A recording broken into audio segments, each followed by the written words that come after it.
We agree on that. And as you talk to people around the league, I mean, we knew he'd go one, and we watched him a ton this year. Is there any dissenting view of what people around the league believe he's going to be?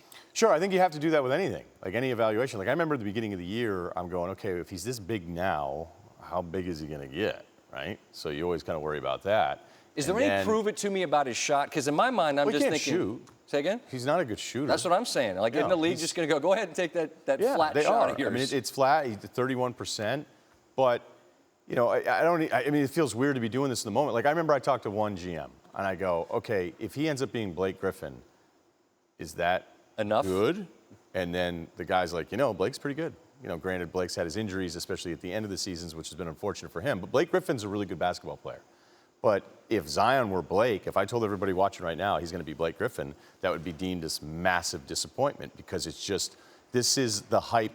I would say the hype is bigger than anybody since LeBron. I don't even really think that's debatable. As much as I loved Anthony Davis coming out, the hype for him wasn't what this is. Agreed. But and do you think, like, do you think he's going to be a star? I think whether it's his athleticism, you know, over the course of the season, Scott, I love seeing young players improve. And to see the way he reads stuff in transition and some of his passing in the half court, you're like, wait a minute, so this guy's this big, and he's this dynamic, and he also sees the game this way? Like, give me a break. And I love his personality. Right, the hoop IQ is the thing that's amazing. Because, sure, you want to be awed by the dunks. That's easy. Just if you watch him play basketball, he's brilliant.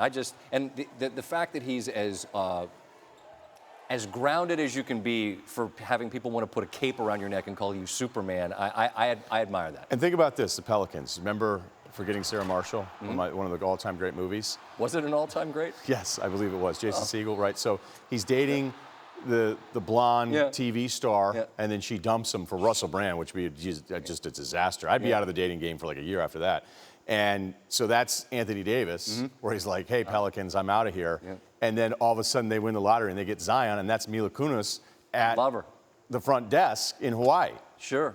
Boom. And I'm glad she and Ashton I'm glad that's together again. By the way, SVP and Russillo, the podcast, this is the kind of high-level content you can find there. Let's talk about Kawhi, because free agency is right around the corner. Sure. And we said tonight was a free-for-all and nobody had any clue. You're talking to these teams trying to get their ducks in a row for free agency. What do people think about Kawhi? The Kawhi thing is the most interesting of any big-time free agent in recent memory. Like, once this thing started getting rolling here in 2010 when LeBron changed the way the NBA works. So I'll talk to teams that have cap space that know they have no chance with Kawhi, and they go, yeah, we don't know what's going on. I'll talk to teams that you would project as maybe being in play, and they don't know what's going on either. And that's what's so interesting, is that there's always little leans. It doesn't mean that we're right. There's always surprises. But with Kawhi, it's the least amount of information for a player at his level in free agency that this league has ever seen. And he's the two-time Finals MVP. I talked to a guy in the front office who's like, you try to just get a read on anything? You try to go like, hey, what's up with the inner circle? Is there any lean? What's the latest rumor? He told me, he goes, there's no information. There's none. And there's something that's admirable about having your circle that close that there is no circle. Is you'll talk to guys and be like, it's actually impressive that we can't even get any bad information. Right. That's how tight this is. He's a different guy, and you know, a different team that has cap space. And I was just like, is there any chance you think? And they go, we have no idea, Ryan. We have none.